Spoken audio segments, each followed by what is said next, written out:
Good evening सगळ्यांना. आता बघा आपण जीन पियाजे याचा जो सिद्धांत आहे, हा सिद्धांत तुम्हाला 4 मार्कासाठी येणार म्हणजे येणार आणि याच सिद्धांतावर प्रश्न कसे येतात हे आपण काळजीपूर्वक समजून घेऊ. जीन पियाजे याचा सिद्धांत काळजीपूर्वक ज्यांनी समजून घेतला असेल, ते आता उत्तर बरोबर देतील आणि काही संकल्पना पण आज आपण इथे घेणार आहोत, जेणेकरून तुम्हाला जीन पियाजे सिद्धांत काही गोष्टी तुम्हाला समजतील पण. बघा, व्हिडिओची लिंक जास्तीत जास्त विद्यार्थ्यांपर्यंत शेअर करा आणि व्हिडिओ जर चांगला दिसत नसेल तर व्हिडिओची क्वालिटी युट्यूबला सेटिंग असते तिथून वाढवून घ्या, त्यामुळे व्हिडिओ चांगला दिसेल. बघा, वेळ न घेता आपण प्रश्नांना सुरुवात करूया. पहिला प्रश्न तुमच्या स्क्रीनवर आहे. काही संकल्पना पण तुमच्या यातून क्लिअर होतील. पहिला प्रश्न, जीन पियाजे के अनुसार एक बच्चा जो सरल गणितीय उत्करण जैसे, आता बघा, 5 अधिक काय आहे? 9, तो आता 9 वजा 5 4 के पीछे तर्क को समझने में अक्षम अक्षम है, इसका कारण क्या है? बघा, म्हणजे त्या मुलाला काय येतंय, 5 अधिक 4 अधिक 5 9 तो करतोय, पण त्याला 9 मायनस म्हणजे काय, 9 वजा 5 हे करता येत नाही. म्हणजे आपण बघा, जे अपपलटावी गुण त्या मुलामध्ये नसतो. काय असतो अपपलटावी? म्हणजे बघा, पहिलं काय म्हटलेले, अपरिवर्तनीयता, आत्मकेंद्रितता तर अजिबात नाही, अवधारणात्मक केंद्रीकरण तरी ते अजिबात नाही, जीववाद तर अजिबात नाही. म्हणजे या मुलामध्ये काय होतं का, 4 अधिक 5 त्याला करता येतात, पण ते वजा करता येत नाही. म्हणजे उदाहरणार्थ ही जी असते ही पूर्वसंक्रियात्मक अवस्थेमध्ये हे येतं. पूर्वसंक्रियात्मक अवस्थे 2 ते 7 वर्षाची जी मुलं असतात, या मुलांना आपण जर कुठे शाळेत जरी सोडलं, त्यांना घरी येता येत नाही. बरोबर आहे का नाही? म्हणजे अपरिवर्तनीयता हा हा विकास त्यांचा झालेला नसतो. त्यामुळे काय होतं, असमर्थ है, इसका कारण क्या है? का अपरिवर्तनीयता हे त्यांच्यामध्ये झालं नाही. नंतर त्यांना आता हे अपपलटावी आहे. त्याच्यानंतर पलटावी विकास. पलटावी केव्हा विकास होईल? ज्या वेळा त्याला हे पण करता येईल, पलटावी. त्याला अपपलटावी. अपपलटावी म्हणजे काय, अजून त्याला येत नाही. आणि जेव्हा तो पलटावी म्हणजे काय, पलटावी गुण म्हणतात, तर त्याला हे सुद्धा करता येईल. म्हणजे 4 अधिक 5 आणि त्याच्यानंतर 9 वजा 5 हे मायनस पण करता येईल. म्हणजे काय होईल, म्हणजे पूर्वसंक्रियात्मक अवस्थेमध्ये हे विचारलं जातं. आपलं ऑप्शन 1 हे उत्तर होतं.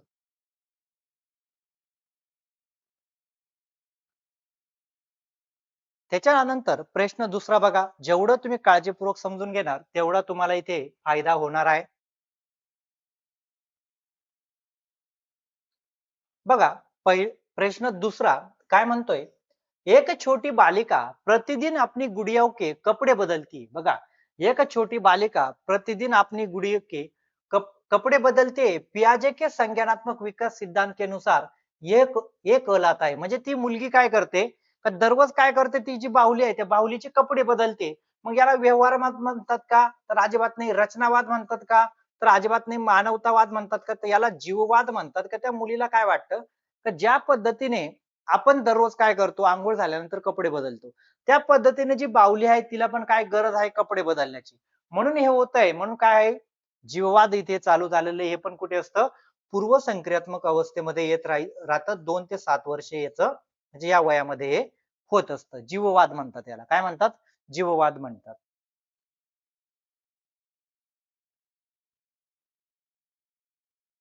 त्याच्यानंतर प्रश्न तिसरा बघा, जेवढं तुम्ही काळजीपूर्वक समजून घेणार तेवढाच तुम्हाला काय होईल, फायदा होईल. पाठांतर पेस या परीक्षेत चालत नाही. प्रश्न तिसरा, नवजात शिशु जन्म के तुरंत बाद, काय म्हणतोय बघा, प्रश्न बारकाईने वाचण्याची सवय लावा.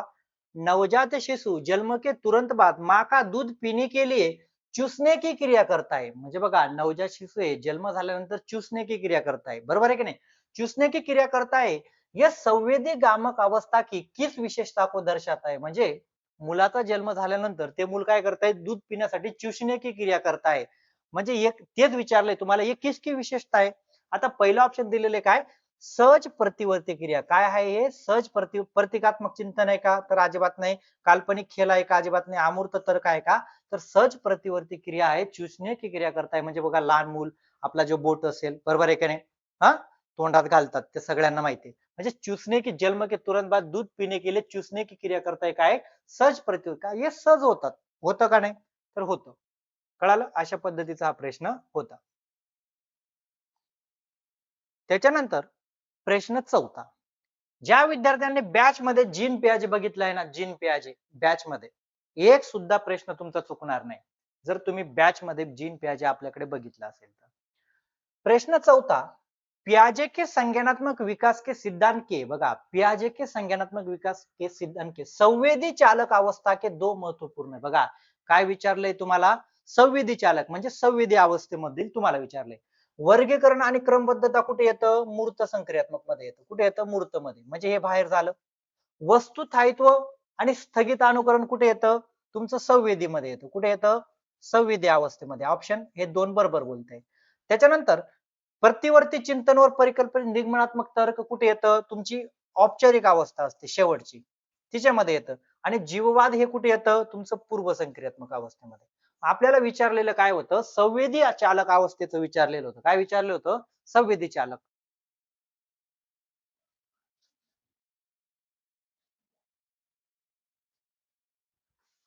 काय विचारलेलं होतं आपल्याला, संवेदी चालक अवस्था या संदर्भात विचारलं होतं. त्यामध्ये वस्तुस्थायित्व आणि स्थगित अनुकरण येतं, हे आपल्याला या ऑप्शन मध्ये विचारलेलं होतं. आता आपण थोडी माहिती घेऊया. वस्तुस्थायित्व आणि विलंबित म्हणजे स्थगित, स्थगित अनुकरण म्हणजे काय, तुम्हाला जर व्हिडिओची क्वालिटी वाढून घ्या म्हणजे हे चांगलं दिसेल. बघा आता तुम्हाला वस्तुस्थायित्व काय असतं हे तुम्हाला मी समजून देतो. वस्तु स्थायित्व, जब बच्चा ये समझने लगता है कि कोई वस्तु उसकी नजर से ओझल होने पर भी मौजूद रहती है, लगभग 8 या 12 महीने की आयु में विकसित हो जाता है. वस्तु स्थायित्व म्हणजे काय, वस्तु स्थायित्वाचे दोन भाग पडतात. एक भाग असतो 1 ते 8 महिन्याचा, त्यामध्ये बघा आपण सहज म्हणतो लहान मुलगा असतं बघा, एखादी वस्तू आपण काय म्हणतो, सहज ती कावळा घेऊन गेला, काय घेऊन गेला, कावळा, ते मान्य करून घेतं, चालेल बाबा कावळा घेऊन गेला. पण जेव्हा ते 8 ते 12 महिन्याचं म्हणजे मूल मोठं होतं, नंतर तुम्ही जर ती वस्तू लपवली ना, ते आपण म्हणता कावळा घेऊन गेला, ते म्हणतं नाही नाही नाही तू लपवलेली आहे, म्हणजे याचा अर्थ काय, त्याच्यामध्ये वस्तू स्थायित्व विकसित झालेला आहे. गेंद या बघा इथे दिलेले गेंद या आहे, मी देख नाही पा रही वो पर है, म्हणजे काय, जरी मला ते झाकलेलं आहे तरी मला माहिती आहे माझा इथे चेंडू काय आहे. पण लहान मुल जे असतात, जे 8 महिन्याच्या मागे असतात, त्यांना जर तुम्ही झाकलं, त्याला वाटलं खरंच कोणतरी घेऊन गेलं, म्हणजे कावळा घेऊन गेला म्हणजे काय, आपण त्याला म्हणतो ते काय लंपास झालेले. पण इथे तसं नसतं, हे ते म्हणतात नाही नाही तुझ्याकडे आहेच ते, तू लपवलेले.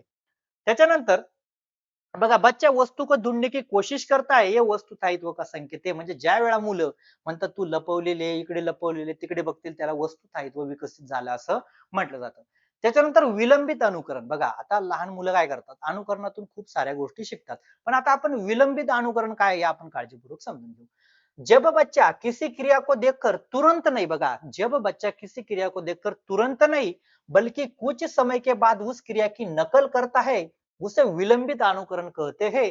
म्हणजे काय, लगभग 18 महीने के बाद, म्हणजे जेव्हा मूल 18 महिन्यापर्यंत होतं. आता तुम्हाला सांगू का, हे मानसशास्त्र कमी अधिक सुद्धा होऊ शकतं. आता बघा ही काय तिची आहे, तिने काय केलं, एक ग्लास ग्लास समजू आपण, त्यामध्ये काहीतरी करत आहे, त्या मुलीने बघितलं आणि काही वेळेनंतर बाद में बच्ची ने वही क्रिया दोहराई, ये विलंबित अनुकरण का उदाहरण आहे. म्हणजे त्या मुलीने काय केलं, का ज्या पद्धतीने तिने तिच्या आईला बघितलं का तिची आई काहीतरी करत होती, मग तिने पण तीच क्रिया काय करली नंतर करायला लागली, म्हणजे याला विलंबित अनुकरण म्हटलं जातं. अनुकरण पण बघा काही मुलं काय करतात, विलंबित म्हणजे काय, थोड्या वेळानंतर. आणि जे अनुकरण करतात डायरेक्ट अनुकरण पण करतात मुलं, जशी आई जेवत असेल तसं ते करायला पाहतात. पण इथे विलंबित चालू आहे, माझ्या आईने तसं केलेलं होतं म्हणून मी करते, याला विलंबित अनुकरण असं म्हटलं जातं. कळाला आता दोघांचा भाग. त्याच्यानंतर प्रश्न 5वा बघा, प्रश्न 5वा काळजीपूर्वक समजून घेऊ. पाठांतर बेस करू नका, कोणी पाठांतर. आपल्या व्हिडिओच्या कमेंट बॉक्स मध्ये तुम्हाला व्हॉट्सअप ग्रुपची लिंक आणि ऍपची लिंक दोघं मिळून जातील. बघा प्रश्न 5, पियाजे के संज्ञानात्मक पियाजे के संज्ञानात्मक विकास के सिद्धांत के अनुसार, बघा पियाजे के संज्ञानात्मक सिद्धांत के अनुसार किस चरण पर अधिकतम बच्चे दूसरों के दृष्टिकोण को समझने में कठिनाई महसूस करते. दुसरे के दृष्टिकोन म्हणजे बघा, तुम्ही बघितलं होतं पूर्व संक्रियात्मक जे अवस्था आहे याच्यामध्ये अहम केंद्री विद्यार्थी असतात. काय असतात, अहम केंद्री. अहम केंद्री, अहम केंद्री जे विद्यार्थी असतात यांच्यामध्ये दुसऱ्याचे दृष्टिकोन समजण्यामध्ये खूप अडचण येतात. त्यांना जे पण वाटतं ना ते माझ्यामुळेच होतंय. मग इथे तेच म्हटले का दूसरों के दृष्टिकोन समजने में, दुसरे के म्हणजे दुसऱ्याचे दृष्टिकोन त्यांना समजण्यासाठी अडचण येतात, पण स्वतःच मान्य असतं, मलाच सगळं येतं. आता उत्तर पारंपरिक आहे का? अजिबात नाही.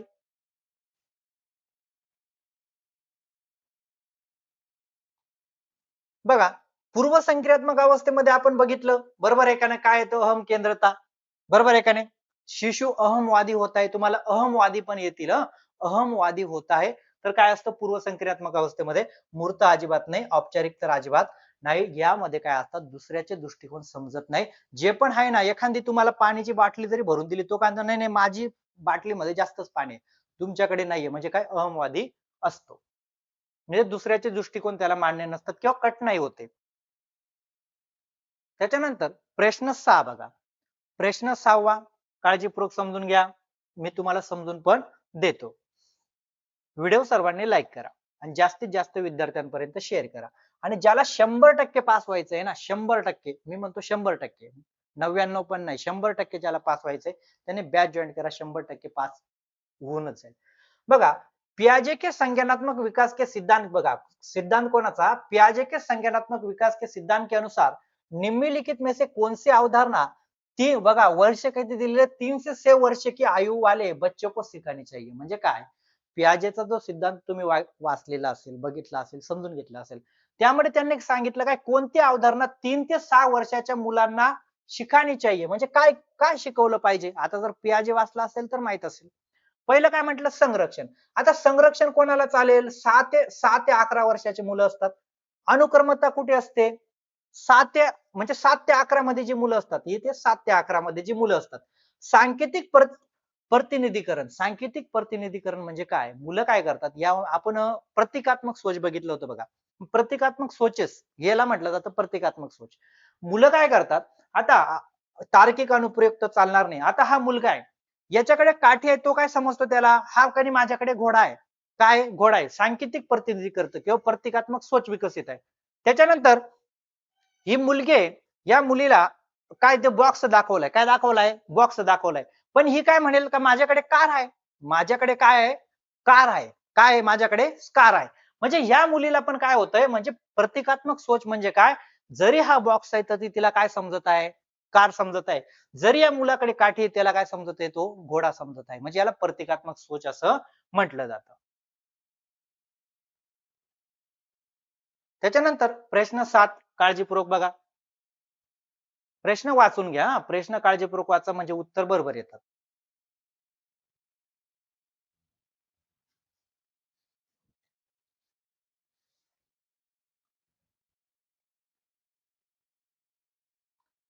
बघा, प्रश्न 7 काय म्हणतो? जीन पियाजे के अनुसार काय म्हणतो बघा, जीन पियाजे के अनुसार किस अवस्था में बच्चे तार्किक रूप से सोचने लगते. बघा, किस अवस्था में, प्रश्न पूर्ण वाचायचा. किस अवस्था में बच्चे तार्किक रूप से सोचने लगते हैं लेकिन उनकी सोच अभी मूर्त कॉन्क्रीट वस्तू एवं वास्तविक परिस्थितीयों तक सीमित है. म्हणजे प्रश्न काय म्हणतोय का मुलं तार्किक चिंतन करू लागतात. बघा इथे म्हटलंय बघा, तार्किक चिंतन करू लागतात, पण त्यांचे जे विचार आहेत ते काय आहेत? मूर्त गोष्टी, मूर्त ज्या गोष्टी आहेत त्यांच्यापर्यंत सीमित आहेत. सीमित आहे म्हणजे काय? त्यांना वस्तू दाखवली तेव्हाच ते काय करू शकतात? विचार करू शकतात, असं त्यांना म्हणायचंय किंवा तार्किक विचार. मग आता हे कुठे होतं? मूर्त तक सीमित आहे म्हणजे संवेदित तर येणार नाही, पूर्व तर येणार नाही. काय असतं? मूर्त संक्रियात्मक अवस्था याच्याच मध्ये काय होतं का मुलं काय करतात? ज्या वस्तू समोर आहेत त्याच्यावर तार्किक चिंतन करू शकतात, कारण इथे सीमित म्हटलेले आहे. हा, वास्तविक परिस्थिती तर सीमित आहे म्हणजे मूर्त संक्रिया औपचारिक तर येणार नाही. औपचारिक मध्ये समोर वस्तू नसली तरी चिंतन करू शकतात. कळालं? त्याच्यानंतर तुम्हाला इथे थोडी माहिती देतो बघा, म्हणजे तुमचा गोंधळ परत कधी होणार नाही. बघा, आता ही एक मुलगी दाखवलेली आहे, मुलीशी आपल्याला काही घेणं नाही. बघा, मूर्त गोष्टींचा तार्किक विचार म्हणजे काय? बघा, लहान मुले मूर्त वस्तूंच्या साहाय्याने निरीक्षण, बघा लहान मुलं मूर्त वस्तूंच्या साहाय्याने निरीक्षण, वर्गीकरण, क्रम लावणे, तुलना करणे, समस्या सोडवणे शिकतात. बघा, आता ही मुलगी काय आहे बघा, तिने हे बॉक्स क्रमाने लावले. का लावले? कारण आता तार्किक चिंतन करते ना, इथे पण विचार करते, तर्क करते, पण ती कुठे करू शकते? वस्तू तिच्या डोळ्यासमोर आहेत म्हणून ती काय करू शकते? तर्क करू शकते. इथे तेच म्हटलंय, वस्तू वस्तू मूर्त वस्तूंशी प्रत्यक्ष बघा, मूर्त वस्तूंशी प्रत्यक्ष मुलांची समज व विचारशक्ती व समस्या सोडवण्याची क्षमता विकसित होते. वस्तू त्यांच्या डोळ्यासमोर पाहिजे. म्हणजे बघा इथे क्रम लावला जात आहे. हे कुंडी आहे. बरोबर आहे का नाही? इथे फळ आहेत. बरोबर आहे का नाही? वर्गीकरण करते. बाबा हे लाल आहे, हिरवा आहे, पिवळं आहे. वर्गीकरण. पण कुठे पाहिजे? त्या समोर पाहिजे. तुलना करते. तुलना बच्चा तुलना करने लगता है. केव्हा येईल? मूर्त संक्रियात्मक. बच्चा वर्गीकरण करने लगता है. केव्हा? मूर्त मध्ये. बच्चा क्रम लगाने लगता है. केव्हा असेल? मूर्त संक्रियात्मक मध्ये. आता पेन्सिलेचा आकार त्याच्यानंतर समस्या सोडवणे म्हणजे कसं 2 अधिक 1 मिळून 3 होतात. केव्हा कळेल? ज्या गोष्टी त्याच्या डोळ्यासमोर आहे. कळालं? डोळ्यासमोर असतात ते करू शकतात. म्हणजे अशा पद्धतीने तुम्हाला जर प्रश्न विचारला, बच्चे मूर्त रूप से तार्किक चिंतन करते. मूर्त रूप से म्हणजे काय? ज्या गोष्टी त्यांच्या डोळ्यासमोर आहे त्याच्यावर ते तार्किक चिंतन करतात. याला मूर्त मूर्त तार्किक सोच असं सुद्धा म्हटलं जाऊ शकतं. बघा या पद्धतीने मी तुम्हाला समजून दिलं. त्याच्यानंतर हा प्रश्न बघ त्यालाच अनुसरून आहे बघा.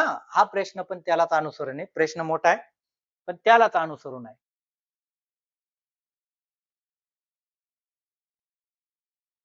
प्रश्न एक वेळा थोडा वाचा.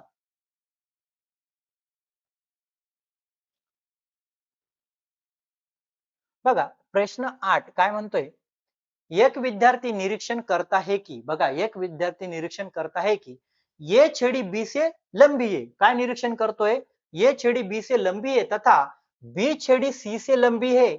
इस निरीक्षण के आधार पर विद्यार्थी ये निष्कर्ष निकालता है कि ये छड़ी बी से लंबी है परंतु परंतु जब यही समस्या बघा परंतु वही समस्या उसे मौखिक रूप से पूछी गई बघा काय म्हटलंय मौखिक रूप से पूछी जाती है तो वो सही निष्कर्ष निकाल नहीं पाता.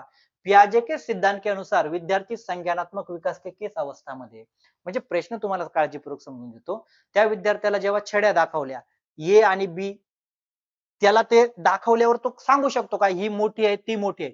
पण काय केलं आता त्या छड्या दाखवल्या नाही त्याला मौखिक रूप से पूछा. मौखिक रूप से म्हणजे काय आता छडी दाखवली नाही डायरेक्ट सांगायला लागले. पण त्यालावर याच्यावर काय निकाल नाही पाहता म्हणजे निष्कर्ष आता त्याला काढता येत नाही. म्हणजे याचा अर्थ काय त्या मुलाला समोर वस्तू दाखवल्या त्याच्यावर बोलता येतं पण वस्तू दाखवल्या नाही तर त्याला बोलता येत नाही किंवा निष्कर्ष काढता येत नाही. असं जर आपल्याला माहित असेल तर ही मूर्त संक्रियात्मक अवस्था असते.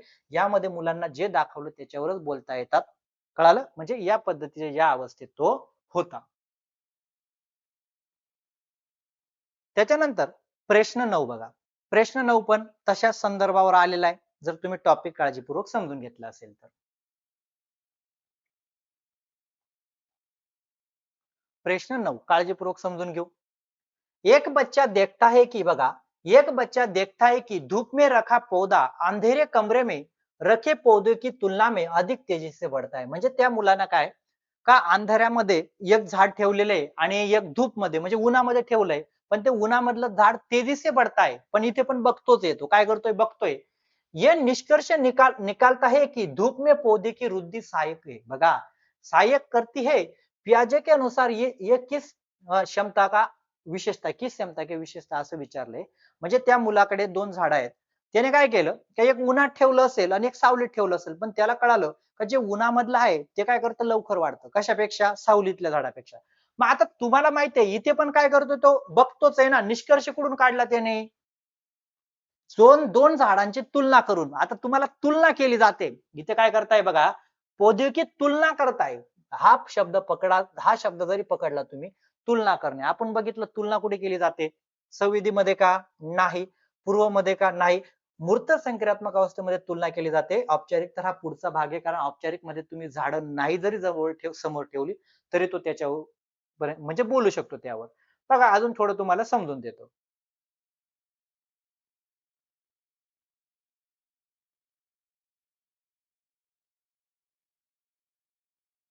बघा आता इथे तुम्हाला अजून चांगलं समजेल का ह्याच मुला आता ह्या मुलाने काय केलं का एक झाड लावलं काय दोन झाडं होती त्याच्याकडे.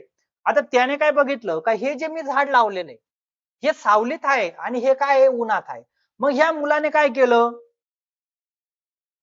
प्लांट्स ग्रो बेटर सनलाइट म्हणजे काय त्याला आता कळायला लागलं का कळायला लागलं का त्याने दोघा गोष्टींमधून तुलना केली का हे जो झाड आहे हे काय हे वाढलं नाही का अंधारात होत आहे. हा अंधार आहे त्याच्यामुळे याला म्हणजे सूर्यप्रकाश मिळाला नाही काय म्हणू आपण सूर्यप्रकाश मिळत नाही बरोबर आहे का नाही. सूर्यप्रकाश मिळाला नाही, यामुळे काय झालं, हे झाड वाढलं नाही, पण ह्या झाडाला सूर्यप्रकाश मिळालेला आहे. काय? सूर्यप्रकाश मिळाला. काय? मिळाला याला.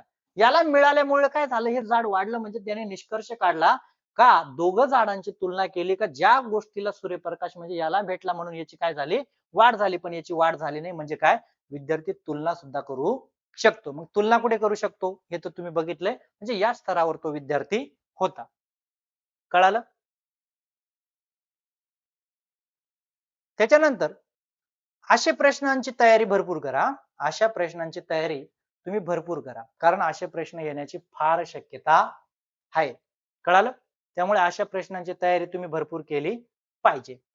प्रश्न 10 काय म्हणतोय, बच्चों के शिक्षण में, बघा, बच्चों के शिक्षण में पियाजे के सिद्धांत में संबंधित कौन से विचार प्रयुक्त किए जाएंगे. बघा, आता पियाजे के जे आपलं शिक्षण आहे त्याच्यामध्ये पियाजेचे कोणते विचार प्रयुक्त केले जाएंगे म्हणजे तुम्ही वापरणार. काय म्हटलंय, कोणते विचार वापरणार. पहिलं म्हटलंय सृजनवादी, चालेल ना, सृजनवादी म्हणजे रचना करने वाला. बच्चे के ज्ञान तथा चिंतन का स्तर को ध्यान कर रखना, म्हणजे काय, पूर्व संक्रियात्मक अवस्थेमध्ये त्याला डायरेक्ट तार्किक चिंतन करायला लावणार का नाही, म्हणजे तो स्तर पण तुम्ही ध्यानामध्ये ठेवला पाहिजे. म्हणजे हे तुम्हाला सांगायचं, हे पण चांगलं आहे. सतत आकलन का प्रयोग, सतत आकलन म्हणजे काय, रचनात्मक मूल्यमापन. आपल्याला माहिती आहे रचनात्मक काय असतं, सतत म्हणजे काय, रचनात्मक. बघा, हे लक्षात ठेवायचं. परीक्षा नाही हा तुम्हाला. खूप लोकांना आकलन किंवा मूल्यमापन म्हटलं का डायरेक्ट परीक्षा आठवतात. परीक्षा नाही, रचनात्मक चालू आहे म्हणजे तो बोलू शकतो, खेळू शकतो, त्याचे विचार मांडू शकतो. सतत आकलन हे पण चांगलंय. कक्षा कक्ष में व्यवस्था को अन्वेषण एवं खोज की, बघा, अन्वेषण म्हणजे जीन प्याजे तुम्हाला काय म्हणतो का, मुलं काय असतात, नन्हे वैज्ञानिक असतात. मग वैज्ञानिक कसं काय असतात, ते निरीक्षण करतात, खोज करतात, यामुळे तो म्हणतो. म्हणजे काय, तुम्हाला हे चारही ऑप्शन बेस्ट आहे. ज्या ऑप्शन मध्ये 4 असतील ते तुमचं उत्तर आहे. ह्या एका तर अजिबात नाही, हे सी ऑप्शन मध्ये तुम्हाला 4ही दिलेले आहेत, म्हणजे हे तुमचं उत्तर आहे. व्हिडिओ सर्वांनी लाईक करा. बघा, आता तुम्हाला 2 दिवसासाठी एक ऑफर देण्यात आलेली आहे. बघा, फक्त 2 दिवसासाठी एक ऑफर देण्यात आलेली आहे. 2 दिवसासाठी ऑफर. पेपर 1 असेल, फक्त तुम्ही 799 मध्ये पेपर 1 जॉईन करू शकतात, फक्त 2 दिवसामध्ये. बघा, 10 जुलै तर 11 जुलै, बघा टायमिंग सांगतोय तुम्हाला, 10 जुलै ते 11 जुलै. पेपर 1 799 आणि दोन्ही पेपर जर तुम्हाला जॉईन करायचे असेल तर 1050 मध्ये जॉईन होतील. त्यामध्ये तुम्हाला काय काय मिळेल, लाईव्ह आणि रेकॉर्ड बॅच मिळेल, नोट्स मिळतील, ऑनलाईन टेस्ट ऍप मिळेल, मॉडर्न क्वेश्चन पेपर सुद्धा तुम्हाला उपलब्ध आहे. आणि काही अडचण असेल तर या मोबाईल नंबरवर तुम्ही काय करायचं आहे, संपर्क करायचा आहे. हा, या मोबाईल नंबरवर तुम्ही संपर्क करा. काही अडचण असेल, ऍप डाउनलोड करा. ऍप डाउनलोड केल्यानंतर तुम्हाला व्हिडिओच्या कमेंट बॉक्स मध्ये पण ऍपची लिंक उपलब्ध होईल. ऍपची लिंक उपलब्ध होईल. जरी तुम्हाला लिंक उपलब्ध नसेल तर या नंबरवर संपर्क करा, तुम्हाला ती लिंक सुद्धा पाठवली जाईल, ग्रुपला सुद्धा जॉईन केलं जाईल. चालेल, व्हिडिओ लाईक करा आणि जास्तीत जास्त विद्यार्थ्यांपर्यंत व्हिडिओ शेअर करा. हा फ्री डेमो होता.